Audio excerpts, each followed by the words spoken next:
Okay, before we begin, I'm going to put a big disclaimer on this story. It's about sex. Not only that, but it is about sex that is not consensual, at least not according to the modern definition of consent, and that is abusive. The text of the Bible itself is quite graphic in the passage, so obviously my retelling of this story is going to have a biblical amount of sex in it. I totally understand that some people can't deal with stories like that, and if that is you, you may need to skip this one. But if not, buckle up. You have been warned.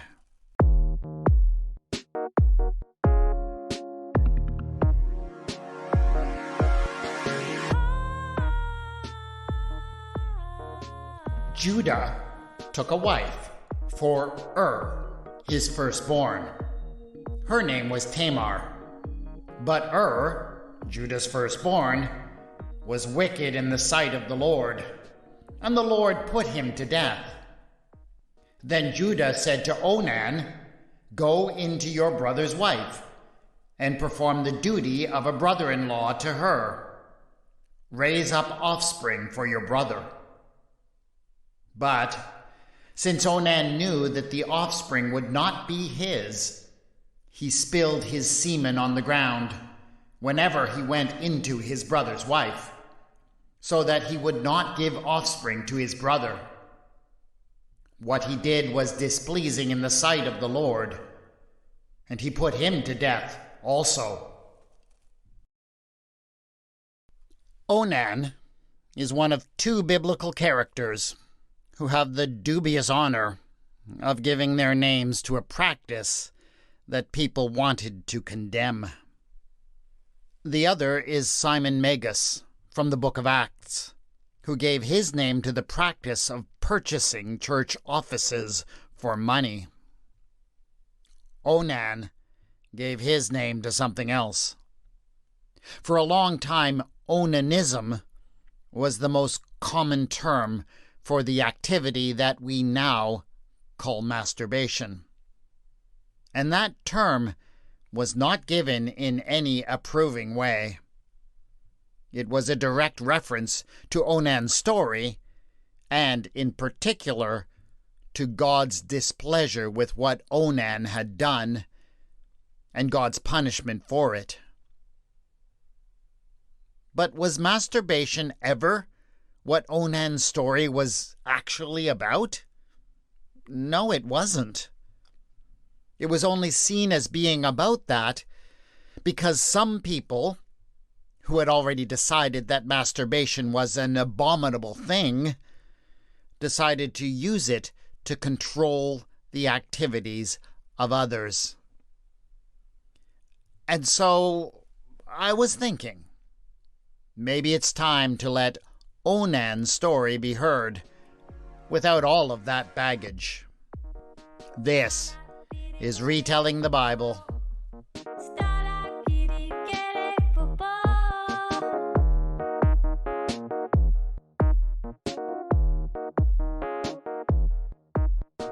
Episode 7.22. Onan, the man with the plan.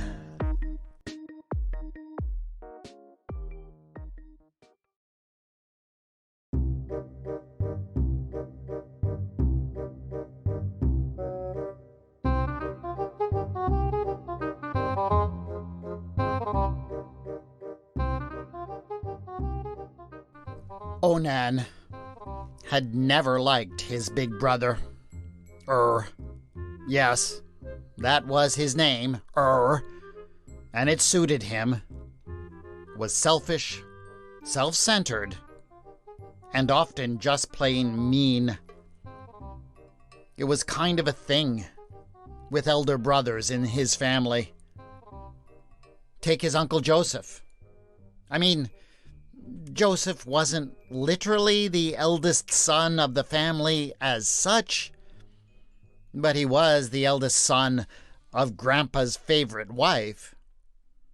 As such, he had definitely inherited the eldest brother curse that had run in the family for generations through people like great Uncle Esau and great Uncle Ishmael.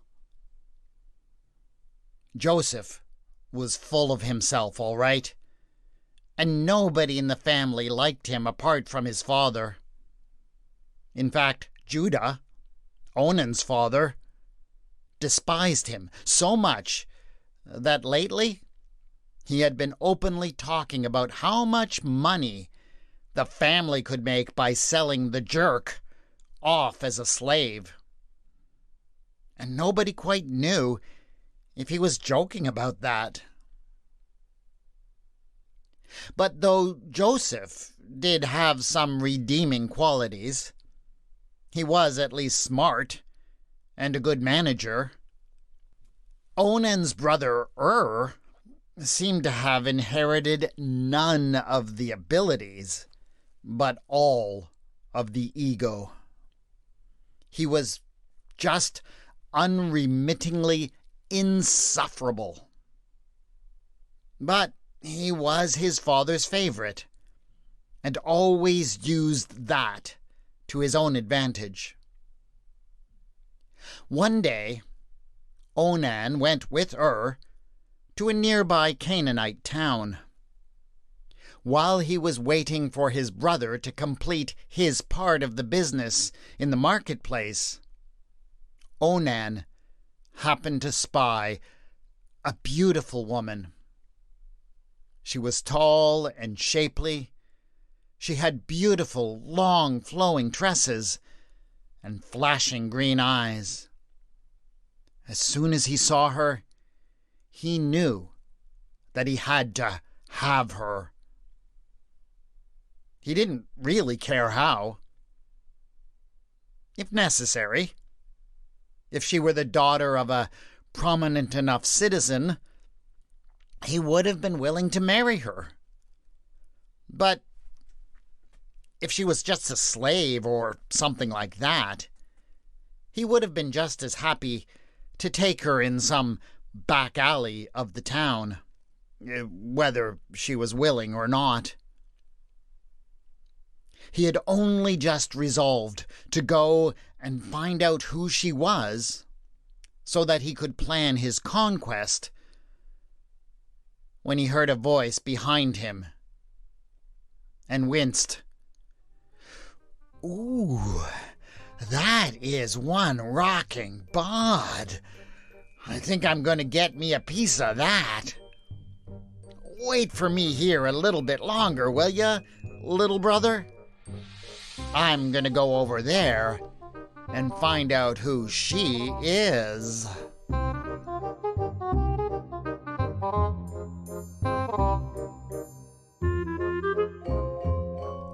Her name was Tamar, and she was indeed the daughter of a leading man of the town. Proclaimed that he was smitten, and that he had resolved that he would marry her. Onan immediately understood that there was no point in doing anything about it. Calling dibs or protesting that he had seen her first would change nothing. If it was a matter of marriage, then it was something to be sorted out by their father. And there was no question which of his sons Judah would favor. So Onan could only seethe in quiet resentment as, a few days later, Judah headed off to the Canaanite town to talk about arranging a marriage with Tamar's father. He was able to negotiate an excellent bride price, and the celebration was appointed for a few days later. All of this, for Onan, only served to increase his hatred for his older brother and his jealousy of his favored status. A few months later, Judah arranged a marriage for his second son as well. The girl was comely enough and came from a good Canaanite family. But she was no Tamar, and Onan continued to watch the tent of his brother in sullen jealousy. In the course of time, both of the wives became pregnant, and each produced a child. Onan's wife went into labor and produced a son for him. He rejoiced in the birth of his son and praised Yahweh, who, it seemed, had finally seen fit to give him a break. Was not so blessed, however. All that Tamar produced for him was a girl. He raged and complained at her, but of course he could not change what had happened. Onan was pretty sure he had never seen a more beautiful sight than the profound expression of disappointment on Er's face as he stomped away from his newborn daughter towards his tent.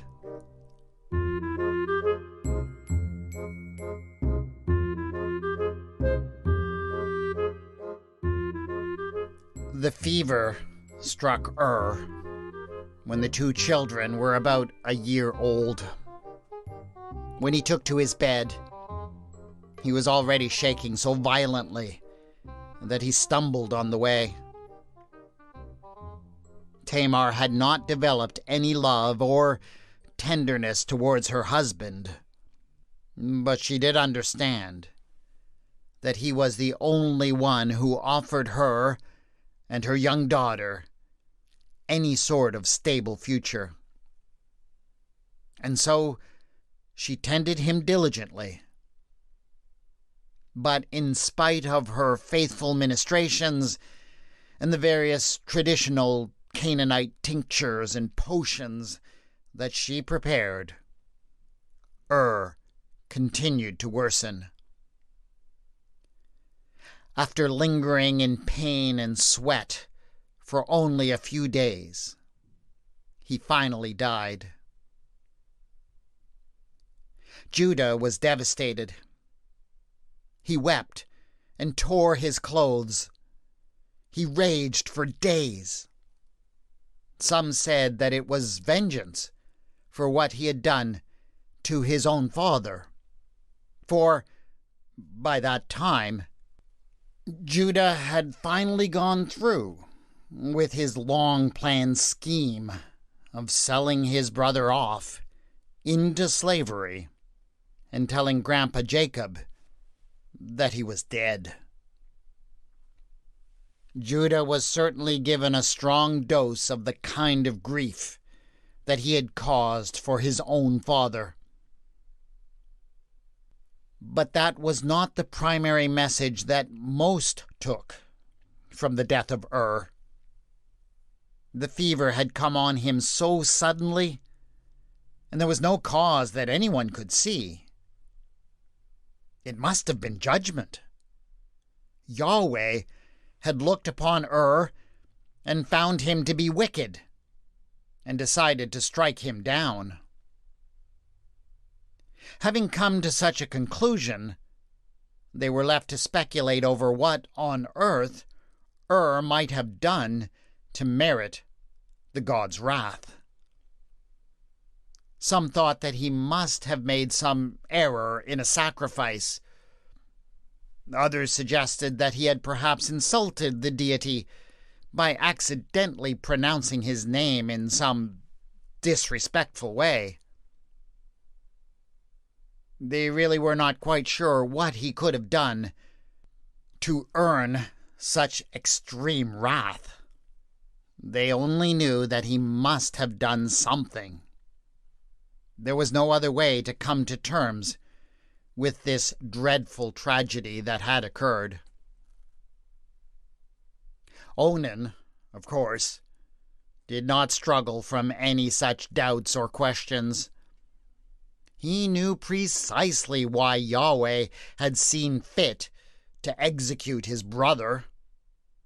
God had done it because was a self-satisfied prig who did not deserve to own a woman as hot as Tamar. But, of course, Onan did not share his opinion with anyone, for fear that his father might hear of it. He contented himself with smiling smugly as he watched his father tearfully lay his eldest son in the tomb.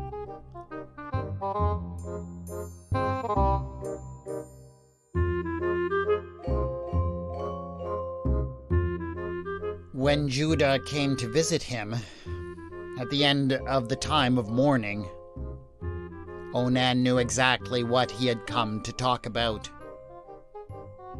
It was the custom throughout all the lands that whenever a situation such as this one arose, when the eldest son of a man had married but had not managed to produce a male child, there was one thing that should be done to salvage the tragic situation. There was a vital need to ensure that the dead man's legacy was maintained. There needed to be a male heir to carry on his bloodline. Since he had not produced one himself, his next brother was expected to step in and produce that heir with the man's widow. So Onan understood that his father had come to tell him that he must do his duty and go in to Tamar. He had been expecting this, in fact, and in the privacy of his own tent, he had rehearsed his response many times. With a show of grief and resignation, yes, he promised his father that he would do right by his eldest brother. But Onan had a bit of a different plan. Oh yes, he would take Tamar to his tent and to his bed, and he would have his way with her. Oh, would he have his way with her? And his wife couldn't say a thing about it, because it was a filial duty. But taking her to his bed was one thing. Giving her a son would be something very different. Once she had gotten a son on him, he would lose all of his power over her. She would cease to be his virtual sex slave. Even worse, any son that she had would become the heir of his older brother and take any legacy that he or his own son could claim from Judah. He didn't see why he should allow any of that to happen. And so he came up with his plan.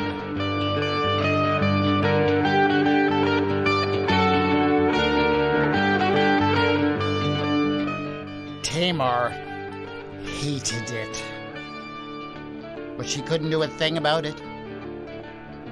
On a regular basis, indeed, whenever the desire came over him, he would summon her to his tent and play out some of his darkest fantasies on her and her body. At times he would hurt her physically. Other times he only demeaned her verbally. But he always found some way to make her feel terrible. But the thing that troubled her most of all was how he would always withdraw from her at the last moment and allow his seed to fall to the dusty floor of the tent. She would beg and implore him for her own sake and for the sake of her daughter If only he would finish inside her. If only he would give her the slightest chance of bearing a son. Then she and her daughter could have some hope of security and stability. But whenever she asked such things, he would only laugh and often humiliate her again. And so the torture continued.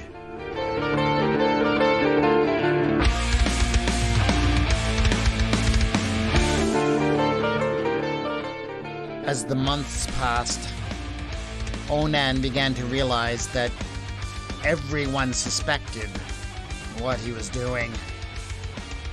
After all, Tamar had already proved herself to be fertile by bearing her daughter.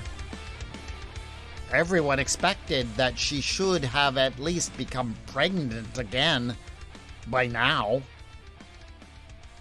The method he was using to make sure that she didn't become pregnant was known, after all.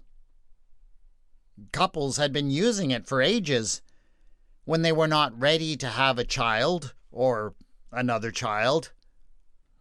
Normally, it wasn't a big deal because it was understood that sex could have many purposes, that it brought pleasure and could bring two people closer together in their relationship. But Onan and Tamar weren't in that kind of relationship. They were expected to come together for one purpose alone: to produce an heir for And if that was not happening, then it was clear that someone was failing in their duty. Anyone could see, just by looking at Tamar, how unhappy she was in her situation. So people were automatically inclined to turn their judgmental eyes on Onan. Onan, frankly, wouldn't have cared if it hadn't begun to affect his social standing and the willingness of others to do business with him. But even so, he stubbornly refused to amend his ways. It had become not only the primary fetish that drove him, but also a twisted kind of revenge on his dead brother for all that Onan had suffered by him.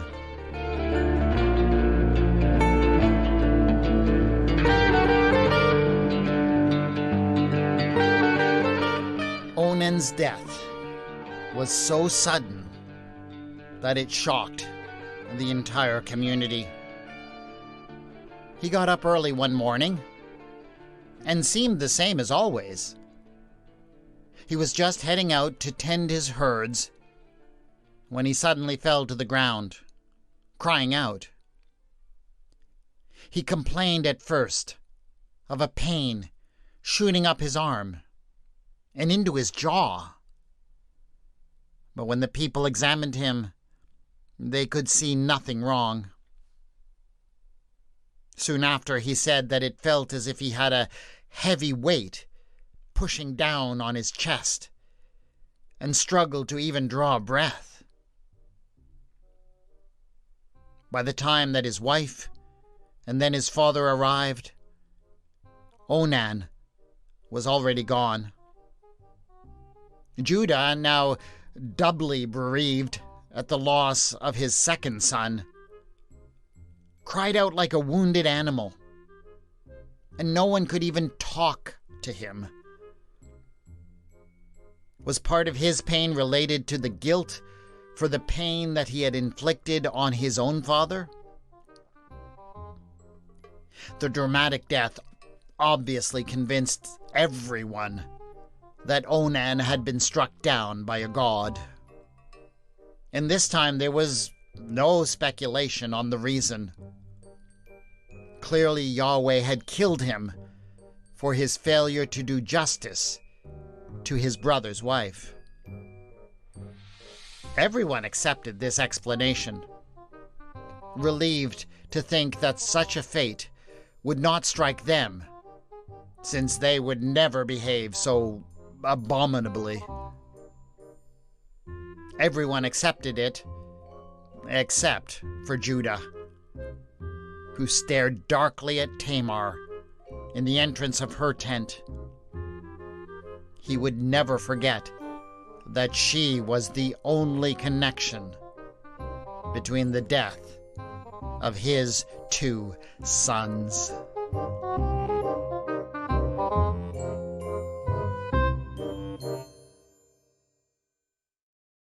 And so, there you have it. Onan's fate was not a result of masturbation, nor was it specifically because of a refusal to engage in procreative sex. Oh, I suspect that he was a dirty, rotten scoundrel, and that he treated Tamar abominably. But there is really no way to take his story as a condemnation of specific sexual acts.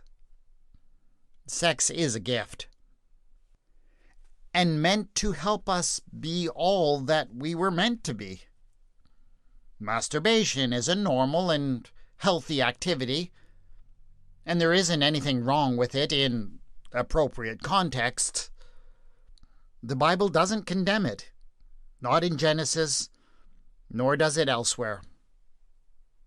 The only other passage that is sometimes used against it is Jesus saying about looking at a woman with lust in your heart. But that is not what that passage is about either. I won't get into that passage in this episode, but I will leave a fuller explanation of what that saying is actually about in the show notes. The more I dug into Onan's story for this episode, the less I liked him. But that dislike has nothing to do with where he deposited his seed. It rather has everything to do with how abominably he treated Tamar. As for Tamar, she is definitely the best person in the whole story, and the only one who I can admire. But her story is far from over, and now that and Onan have been dispatched, I can come back to her story in a future episode and give her the honor that she deserves. That is it for this episode of Retelling the Bible. Please subscribe so you can get the next episode in a couple of weeks, and do leave a review on your podcast provider to help other people find and appreciate this podcast. The theme music for the podcast is Da by Kevin MacLeod. And for the mood music of this episode, I chose various versions of MacLeod's tune called Scheming Weasel, including a remix done by Alexander Nakarada. The music is licensed under the Creative Commons and can be found at filmmusic.io. You can contact me on Twitter at Retelling Bible and on the Facebook page Retelling the Bible.